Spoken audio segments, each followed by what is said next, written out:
قال ايه الرغيف في الفرن بقى ب2 جنيه؟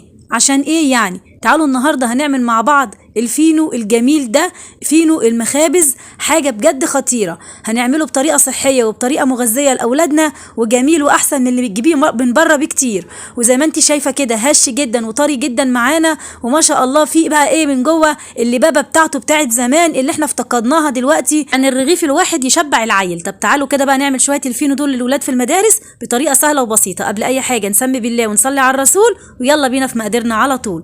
اول حاجه عندي هنا كوبايه من الحليب، حطيت عليها نص كوبايه من الميه، وحطيت كمان معلقه كبيره من الخميره الفوريه، ومعلقتين كبار من السكر، وربع كوبايه من الزيت. تمام كده. هنزل كمان هنا بمعلقه ونص كبار كده من الخل، لان الخل طبعا انتوا عارفين ان هو محسن حلو جدا للمخبوزات والحلويات. هنقلب بقى كل المكونات دي، اللبن مع الميه مع السكر مع الخميره مع الزيت مع ايه تاني مع الخل. ركزي يا بهية، حطي اللايك بقى بايديك الحلوه دي، وكمان شير للفيديو. هننزل هنا كمان ب 750 جرام من الدقيق. يعني 750 جرام من الدقيق قد ايه يا رشا؟ يعني كيلو الا ربع من الدقيق.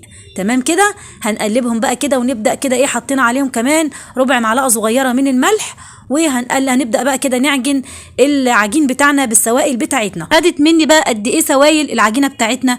خدت مني كوبايتين وربع من الميه، او كوبايتين وربع يعني من السوائل. تمام. تقدري تخليهم بقى ميه بس، تقدري تخليهم لبن بس، تقدري تخليهم خليط زي ما انا عملت ما بين الميه وبين اللبن. بس بجد كان اللبن برضو مدي الفينو طعم جميل جدا، وكمان قيمه غذائيه لاولادنا. هنبدا بقى نعجن العجينه بتاعتنا كويس قوي. المخبوزات يعني عجن كتير يا بنات، يعني لو عندك العجان هيريح ايدك كده وهيريح عليكي وهيريح الوقت كمان. وهتبداي تحطيها في العجان، مش هياخد منك 5 دقايق عجن لغايه المهم في الاخر خالص عايزين عجينه طريه جدا زي ما انتم شايفين كده. تمام. طبعا انا قلت لكم خدت مني كوبايتين وربع من الميه، انت خليهم كوبايتين وخلي الربع دوت احتياطي، لان ممكن الدقيق بتاعك ما يشربش سوائل زي الدقيق بتاعي. انتوا فاهمين؟ في دقيق بيشرب سوائل وفي دقيق لا. لغايه لما العجينه تبقى معانا بالشكل ده. بعد كده هنا خلاص بقى لميتها بايدي كده، ودهنت البوله بالزيت زي ما شفتوا، وحطيت العجينه وغطيناها حوالي مش اقل من ساعه، لان الجو دلوقتي بقى ساقعه وبياخد وقت شويه في التخمير. مع العلم ان المواد السائله اللي احنا حاطينها يا بنات سواء الميه او اللبن دافي. تمام كده، عشان ينشط معاكي الخميره بسرعه. وبعد ما خمرت معانا العجينه زي ما انتم شفتوا كده، انا هنا اديتها بوكس عشان اوريكم هي قد ايه خمرانه معانا. هبدا هنا بقى اشكل على طول، مش لازم بقى هنا اعمل رول واقطع منه زي ما بعودكم كده. حبيت ان انا اسهل عليكم المره دي. تمام. هتاخدي من البوله على طول كده، بس ما تضيعيش التخمير اللي انت خمرتيه. هتاخدي على طول منها كده، ودي بتاعي تشكلي كرات صغيره بالشكل ده. الكره دي كان حجمها قد ايه؟ انا بالنسبه لي كانت حوالي 50 جرام. تمام كده. الكره دي كانت حوالي كده 50 جرام. انت بقى حاولي كده نظريا. بصوا هنا ما شاء الله عمل معايا كيلو الا ربع، يعني كميه ما شاء الله محترمه جدا. حوالي مش عارفه يعني تقريبا 28 رغيف او 30 رغيف، عدوها انتوا بقى، انا بصراحه مش فاكره قوي، بس تقريبا 28 رغيف. تمام. فعمل معايا كميه محترمه ورغيف حلو وجميل. طبعا بتسيبوه طبعا بعد التشكيل برضو يخمر جدا جدا قبل ما يخش الفرن، علشان حجمه يتضاعف ويدينا نتيجه احلى واحلى. هبدا هنا خلاص كورت بالشكل زي ما انتم شايفين، كل العجين كور كده.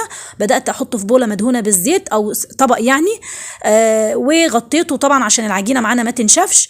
وهنبدا بقى كده نشكل واحده واحده برغيف رغيف كده معانا زي ما انتم شايفين. فردته هنا على شكل مستطيل زي ما انتم شايفين كده، وهبدا بقى كده افرده بقى كده والفه رول. بصوا انا هنا بوريكم اهو. بعد ما لفيته رول بالشكل ده، هاجي بقى على الجزء المفتوح ده، وهنبدا ان احنا نقفله كويس قوي كده، ونمسك كده العجينه في بعضها بالشكل اللي انتم شايفينه ده اهو. شايفين؟ بس كده بقى معانا رغيف فينو محترم جدا جدا، ولا خد مننا اي حاجه ولا اي مجهود ولا اي حاجه. هنبدا بقى نحطه على الجزء اللي هو كان مفتوح دوت واحنا قفلناه.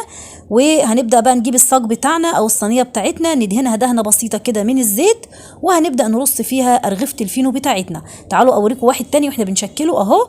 بنفرده على شكل مستطيل. طبعا لو انت بقى حابه تكبري الرغيف عن كده هتكبري حجم الكوره بتاعت العجينه عشان الرغيف يبقى معاكي كبير. حابه تصغري عن كده ويبقى الرغيف اللي هو صغنن خالص ده، براحتك خالص. شايفين اهو عملناه على شكل مستطيل، وبعدين بنلفه على شكل رول، ونبدأ نقفله كده من تحت. وعلى الجزء المفتوح هنحطه على الصاج بتاعنا. وبس كده هنكمل بقى كل الكمية زي ما انتوا شايفين كده اهو. تعالوا نشوف بقى شكله بعد ما خلص اهو. بشكله جميل جدا جدا. ملينا كده الصاج بتاعنا بالشكل ده. هنغطيه بقى ونسيبه يخمر خالص بالورق الاسترتش كده او بالورق كيس التلاجة او بفوطة المطبخ بالشكل ده كده. عملت كمان صاج هنا كمان، عايزه اقول لكم الكميه دي طلعت معايا 3 صواني ما شاء الله. هنا انا كنت بقى غطيته بفوطه المطبخ وبدات ان انا سبته يختمر خالص مش اقل من ساعه يا جماعه، لان الفينو بيحب التخمير كتير تمام قبل ما يخش الفرن. شفتوا طبعا الكميه اللي طلعها معايا ما شاء الله جميله جدا.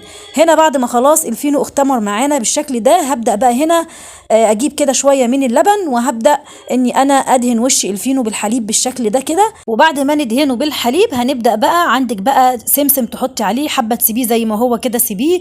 انا هحط هنا بقى شويه بالسمسم وشويه كده بحبه البركه، يعني بقى كده ايه عشان ادي الرغيف بتاعنا قيمه غذائيه كده للاولاد. فزي ما انتم شايفين معجون باللبن، تقدري تعمليه لبن بس، تقدري تعمليه بالميه بس، طبعا هيكون جميل جدا برده معاكي. انا عملت خليط زي ما قلت لكم، حطيت تقريبا كوبايه وربع من الميه على كوبايه من اللبن بس كده. كده خلص معايا. بعد ما اختمر هدخله الفرن على درجه حراره 200 يا بنات، واول ما يخرج من الفرن هنغطيه، هنرشه كده ببخاخه الميه زي ما احنا متعودين، وبعدين هنغطيه بفوطه المطبخ ونسيبه لحد ما يبرد خالص. هنشيل الفوطه هتلاقيه معانا بالشكل ده اهو.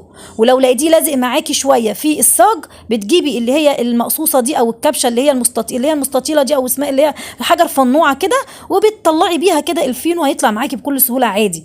هو عشان بس بيكون لسه خارج طازه من الفرن. عايزه بقى تحفظيه في الفريزر، لو انت عامله كميه هتحطي بقى حسب العدد اللي انت عاوزاه في الاكياس وهتشيليه في الفريزر، وقبلها قبل الاستخدام بنص ساعه تطلعيه هيطرى معاكي وهيبقى زي الفل. بصوا جماله هش جدا جدا وعامل معانا من جوه. بصوا البابا وجميل ازاي، زي ما انا بقول لكم اللبابه دي يعني اللبابه دي يا جماعه اللي هو يعني ايه، تحس ان في عيش من جوه مش فاضي كده زي اللي بنجيبه من الافران، تحسيه عامل زي ورقه السجاره كده زي ما بيقولوا. بصوا طري جدا ولا ريحته بجد خطير. عملنا بحبه البركه وبالسمسم، ولو حابه تخليه ساده خليه ساده، ممكن كمان تحشيه الحشوات بقى اللي انت عايزاها. بصوا بقى هنا كمان ادي الصاج بتاعنا. وعايزه اقول لكم كمان ما شاء الله طلع معايا صينيه تاني، عايزه اقول لكم بجد خطير. تنسوش بقى بالله عليكم تعملوا شير للفيديو، ولو انت مش عامله متابعه في الصفحه اعملي متابعه علشان ان شاء الله باذن الله في وصفات حلوه جدا هتنزل لكم قريب.